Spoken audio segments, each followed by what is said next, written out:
Seja muito bem-vindo ao Direito em Tópicos, o canal que transforma o estudo jurídico em conhecimento direto, acessível e aplicado. Aqui, o direito é explicado sem rodeios, com método, clareza e propósito. Esta é a nossa série De Legis Ferenda. Nesta playlist, nós analisamos projetos de lei que estão tramitando nas casas legislativas para entender o que pode mudar, por que está sendo proposto e quais os impactos práticos que essas alterações podem gerar na sociedade e no direito. Então, prepare seu material e vamos ao vídeo. Bons estudos! Olá, bem-vindos a mais uma análise aprofundada aqui com a gente. Hoje vamos olhar de perto um assunto assim bem importante que está rolando no Congresso, o Projeto de Lei 572 de 2022. Basicamente, ele quer criar um marco legal sobre direitos humanos e empresas no Brasil. Para entender essa proposta, a gente está usando os documentos oficiais lá da Câmara dos Deputados, o acompanhamento da tramitação e o texto completo do projeto com a justificativa e tudo. Então, a ideia aqui é bem clara. O que esse projeto realmente quer? Quais são as novas regras para as empresas e para o governo e como ele busca proteger as pessoas, as comunidades que podem ser afetadas pelas atividades das empresas? Vamos focar nos pontos principais e ver em que pé está essa discussão. E só para ter uma noção do peso disso, sabe? A própria justificativa do projeto cita casos como Mariana, Brumadinho... Sim, casos muito sérios. Exato, Barcarena... o petróleo no Nordeste, poluição em Santa Cruz, no Rio. Enfim, para mostrar como é difícil, historicamente, responsabilizar empresas aqui no Brasil. Ok, vamos começar a desembrulhar isso. Qual que é a ideia central desse projeto? É basicamente o PL 572, que foi apresentado lá em março de 2022 por vários deputados, como o Hélder Salomão, Áurea Carolina. A ideia é criar o que eles chamam de Lei Marco Nacional sobre Direitos Humanos e Empresas. Tem um objetivo duplo, sabe? Primeiro, definir como as normas de direitos humanos se aplicam às empresas. E segundo, guiar as políticas públicas sobre esse tema. E por que essa necessidade agora? Já não tem lei sobre direitos humanos? Então, tem. Mas o pessoal que propôs o projeto argumenta que existem umas brechas bem sérias, sabe? Principalmente na hora de prevenir essas violações por empresas e de reparar as vítimas depois.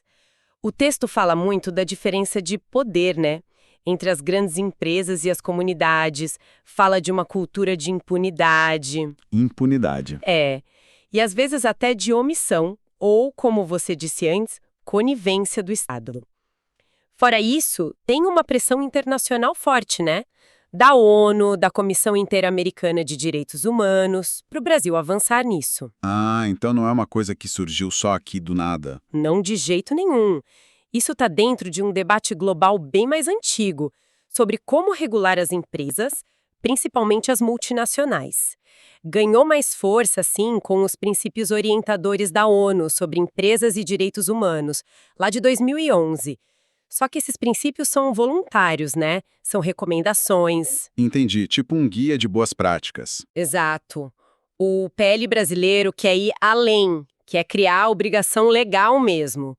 Ele se inspira também em coisas internas, como uma resolução do Conselho Nacional de Direitos Humanos, o CNDH, e critica outras medidas do passado que eles acham que não foram suficientes. Certo, entendi o contexto. E como é que está a situação desse projeto hoje? A gente está gravando em 3 de outubro de 2025.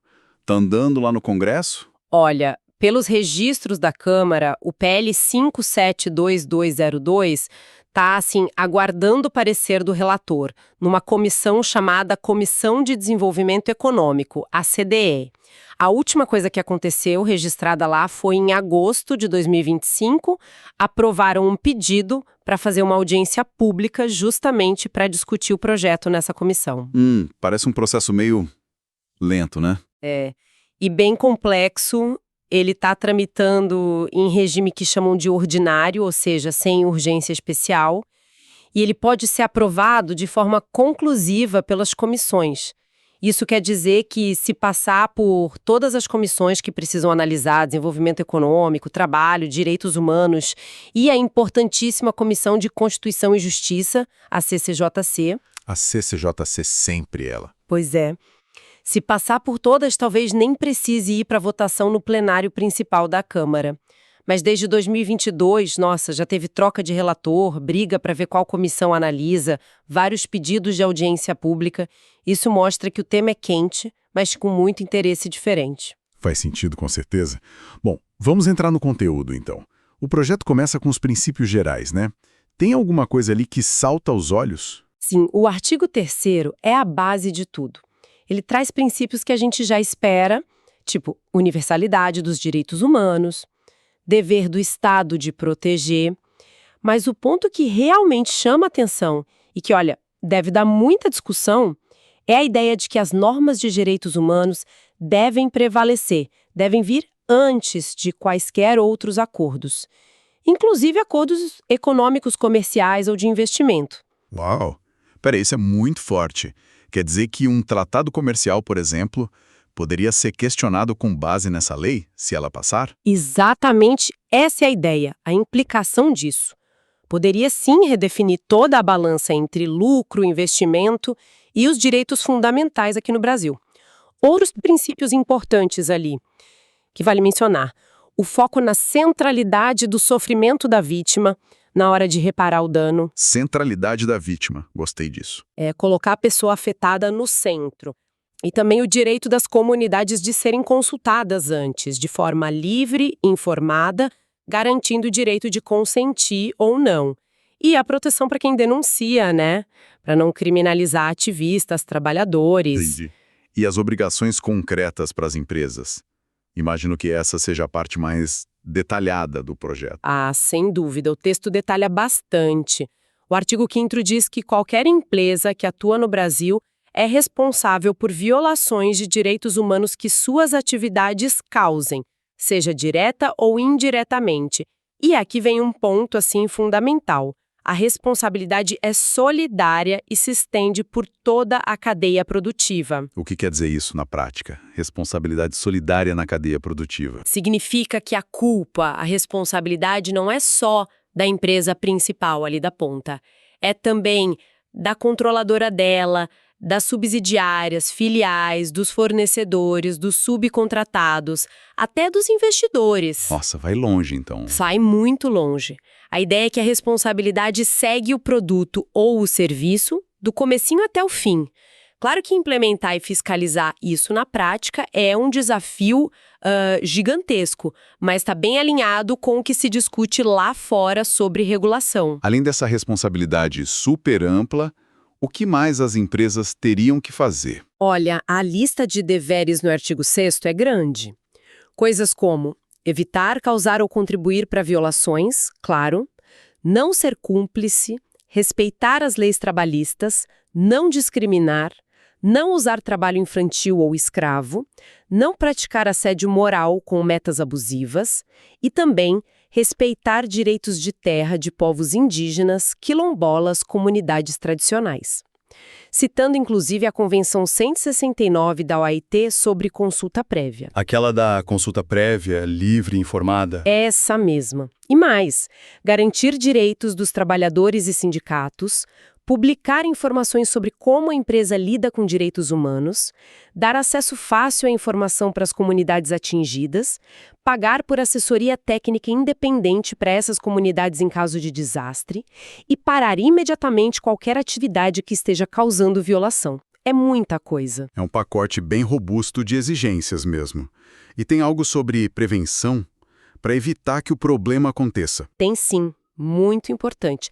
O projeto exige que as empresas tenham um processo contínuo de devida diligência. Devida diligência, o que é isso exatamente? Não é só fazer uma checagem uma vez, sabe? É um esforço constante da empresa para identificar os riscos, para prevenir problemas, para monitorar o que está acontecendo e para reparar os impactos negativos nos direitos humanos. Isso vale para os direitos sociais, trabalhistas, ambientais, em tudo que a empresa faz, nas operações e nas relações comerciais. É tipo uma obrigação de estar sempre de olho e agindo para evitar dar problema. E como garantir que as empresas realmente façam isso? Tem algum tipo de controle previsto? O projeto propõe relatórios semestrais obrigatórios para a maioria das empresas. Só ficam de fora as micro e pequenas, inicialmente.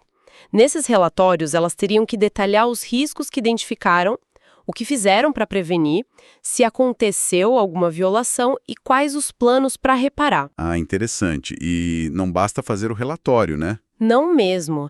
Tem que enviar para órgãos de controle, tipo o Ministério Público, Defensoria Pública, para o CNDH, e também publicar de um jeito que todo mundo possa acessar. A ideia clara é aumentar a transparência e a cobrança por resultados. Faz sentido. E aquele ponto que você mencionou antes, sobre as multinacionais, tem regra específica? Ah, sim. Tem uma regra lá no artigo 6º que diz que as empresas transnacionais que atuam aqui no Brasil precisam seguir as normas de direitos humanos mais protetivas, sabe? Considerando todos os países onde elas atuam. Não importa onde o dano específico aconteceu. Entendi. Para evitar que usem um padrão mais baixo aqui, se lá fora a regra é mais dura, por exemplo. Exatamente. É uma tentativa de nivelar por cima, digamos assim. Ok, tá claro que as empresas teriam muitas responsabilidades novas. Mas o projeto também fala do papel do Estado, né? Não é só jogar tudo nas costas das empresas. Sim, com certeza. E o projeto dá um papel bem ativo para o Estado, viu? Não é só criar a lei e pronto. É garantir que ela funcione. O Estado aí inclui União, Estados, municípios teriam um dever geral de implementar medidas para prevenir, proteger, monitorar e reparar as violações. E como isso funcionaria na prática? O que o governo teria que fazer? A lista de obrigações do Estado, no artigo 9º, também é bem extensa. Inclui coisas como garantir que as vítimas tenham acesso à justiça, assegurar que a reparação seja completa, integral, com foco na vítima, como a gente falou. Também garantir, se precisar, de forma subsidiária, né, assessoria técnica independente para os atingidos, regular as empresas estatais e as que recebem dinheiro público para que cumpram a lei, basear a política externa no respeito aos direitos humanos. Espera, até a política externa? Sim, tá lá. E mais, garantir consulta prévia em grandes projetos, melhorar o acesso à informação pública, treinar os servidores públicos, proteger os defensores de direitos humanos, garantir água potável se tiver contaminação e um ponto bem forte: proibir o governo de dar subsídios ou isenção de imposto para a empresa que for comprovadamente violadora de direitos humanos. Nossa, essa de cortar benefício fiscal para a empresa violadora parece um instrumento poderoso de pressão, hein? Sem dúvida. E tem mais duas coisas importantes sobre o papel do Estado que vale destacar. Primeiro, o Estado seria o responsável por fazer os estudos de impacto social, trabalhista e ambiental antes de autorizar as atividades econômicas. E esses estudos teriam que ter participação da sociedade. Antes, não depois do estrago feito. Exato. E segundo, a fiscalização do governo não poderia ser substituída pelo tal do automonitoramento das empresas. Ou seja, a empresa se fiscalizar é uma coisa, mas não tira a obrigação do Estado de ir lá e fiscalizar também. São respostas diretas a problemas vistos em grandes desastres. Entendi. E tem alguma coisa específica sobre acesso à justiça para vítimas que, por exemplo, moram fora do Brasil, mas foram afetadas por uma empresa brasileira que atua lá? Tem sim. O projeto proíbe expressamente usar um argumento jurídico chamado Fórum Não Conveniens. Fórum Não Conveniens. Traduz isso pra gente. Na prática, impediria que um tribunal aqui no Brasil dissesse: esse caso é melhor ser julgado lá fora, onde aconteceu o dano. Ele obriga a justiça brasileira a lidar com casos de violações cometidas por empresas daqui, mesmo que no exterior. Facilitaria o acesso à justiça para essas vítimas estrangeiras. Muito interessante. Falando nas vítimas, o projeto define direitos específicos para elas? Para as pessoas e comunidades atingidas? Define sim. Tem um capítulo inteiro só para isso, o capítulo 3º. Um ponto central ali é reconhecer a vulnerabilidade, a hipossuficiência, né, dessas pessoas em relação às empresas. E para tentar equilibrar essa relação desigual, o projeto prevê a possibilidade de inverter o ônus da prova. Inverter o ônus da prova. O que isso quer dizer na prática? Quer dizer que, em algumas situações, não seria a vítima que teria que provar que a empresa causou o dano ou a violação. seria a empresa que teria que provar que não causou. Ah, isso muda tudo. Muda muito, pode facilitar demais o acesso à justiça, porque a gente sabe como é difícil para uma pessoa comum, para uma comunidade conseguir provas contra uma grande corporação. Com certeza. Que outros direitos para essas pessoas estão garantidos ali? Garante também uma negociação mais equilibrada com apoio técnico e da Defensoria Pública, prioridade e mais rapidez nos processos, judiciais ou não, sobre reparação, assistência jurídica gratuita, direito dos sindicatos e outros órgãos de fiscalizarem a empresa por fora e um ponto, assim, extremamente relevante e que, olha, com certeza vai gerar muita polêmica, o direito de consulta prévia, livre, informada, de boa fé e o direito de veto para empreendimentos em territórios indígenas, quilombolas e tradicionais. Direito de veto. Isso vai muito além da consulta, então. A comunidade poderia barrar o projeto. Exatamente. A interpretação mais comum da Convenção 169 da OIT aqui no Brasil foca muito no direito de ser consultado, mas não necessariamente no poder de dizer não e parar o projeto. O PL propõe esse direito de veto para essas comunidades específicas. Seria um avanço, assim, gigantesco na proteção dos territórios e modos de vida deles, mas também, claro, um ponto de tensão enorme com vários setores econômicos. Imagino. Muita coisa importante aí. E para fechar o ciclo, como o projeto propõe garantir que as reparações de fato aconteçam e que as empresas sejam punidas quando violarem a lei? Tem mecanismos para isso? Tem, sim. Cria alguns mecanismos bem interessantes. Primeiro, um fundo específico. Um fundo. Como funcionaria? A ideia é que a empresa condenada a reparar os danos teria que colocar dinheiro nesse fundo. E esse dinheiro seria usado para coisas emergenciais das vítimas, sabe? Saúde, água, esse tipo de coisa. E também para pagar a assessoria técnica independente e os custos para a comunidade participar da gestão da reparação. E quem administraria esse fundo? A gestão seria dividida, o que é bem inovador. Metade ficaria com as próprias comunidades atingidas, 25% com o Estado e 25% com a Defensoria Pública. E o Ministério Público ficaria de olho, fiscalizando tudo. Uma gestão compartilhada? Interessante mesmo. E as punições para as empresas, as sanções? Podem ser bem pesadas e vão aumentando conforme a gravidade da situação, o dano causado, o tamanho da empresa, se ela já fez isso antes. As sanções vão desde multa, suspender atividades, proibir de pegar contrato com o governo, até umas medidas bem extremas, viu? Se ficar comprovado que a empresa agiu de má fé. Que tipo de medidas extremas? Coisas como transferir o controle da empresa para os trabalhadores, ou até mesmo a dissolução compulsória da empresa. Fechar a empresa, basicamente. Dissolução da empresa? Caramba, isso é muito sério. Muito sério. Mostra uma tolerância bem baixa para violações graves e repetidas, principalmente se tiver má fé envolvida. Além disso, o projeto proíbe que a lei coloque um teto para o valor das indenizações por danos. E dificulta que decisões liminares, aquelas mais rápidas, a favor das vítimas, sejam suspensas. São medidas para tentar dar mais força, mais efetividade para as ações na justiça. Entendi. E sobre os acordos, porque a gente sabe que muitos desses casos grandes acabam em acordos entre as empresas e o poder público, né? O PL fala sobre isso. Fala sim, e coloca regras bem rígidas. Acordos só seriam válidos se tiver escuta e participação de verdade das pessoas atingidas, dos sindicatos, das assessorias técnicas deles. Não é só pro forma. Exige também que órgãos de direitos humanos participem e, se for o caso de povos tradicionais, tem que consultar órgãos como a FUNAI, a Fundação Palmares e, o mais importante, proíbe fazer acordo que diminua a responsabilidade total da empresa ou que flexibilize garantias que já estão na lei.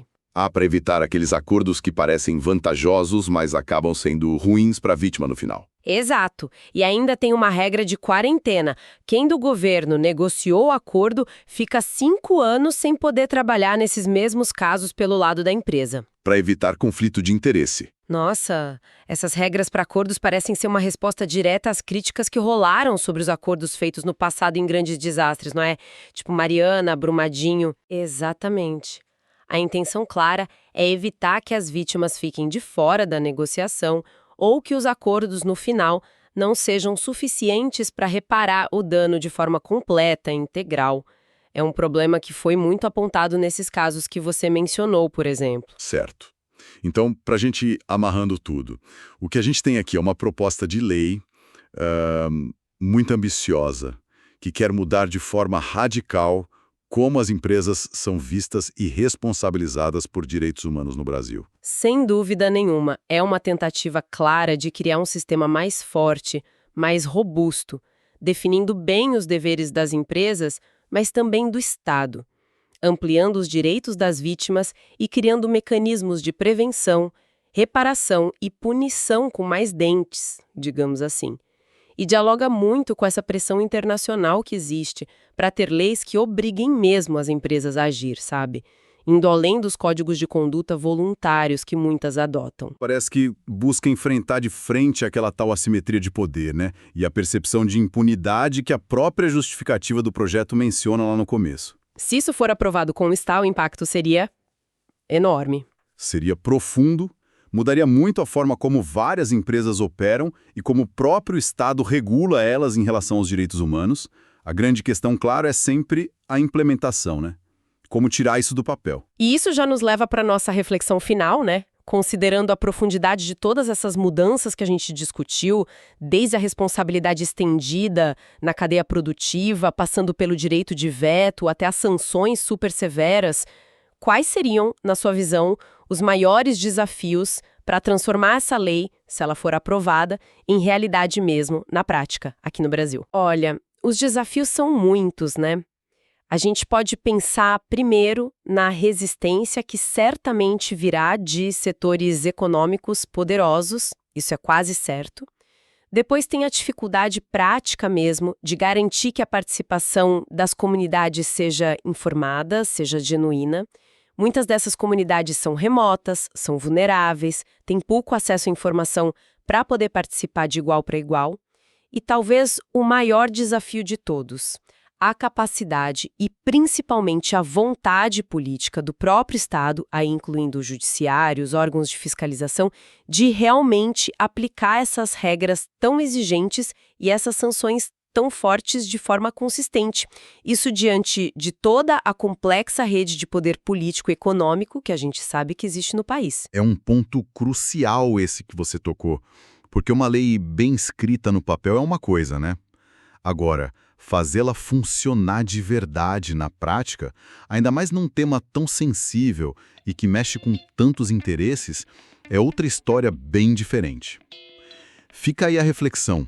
É algo para a gente continuar acompanhando de perto e pensando em como encontrar esse equilíbrio tão difícil entre o desenvolvimento econômico e o respeito integral aos direitos humanos.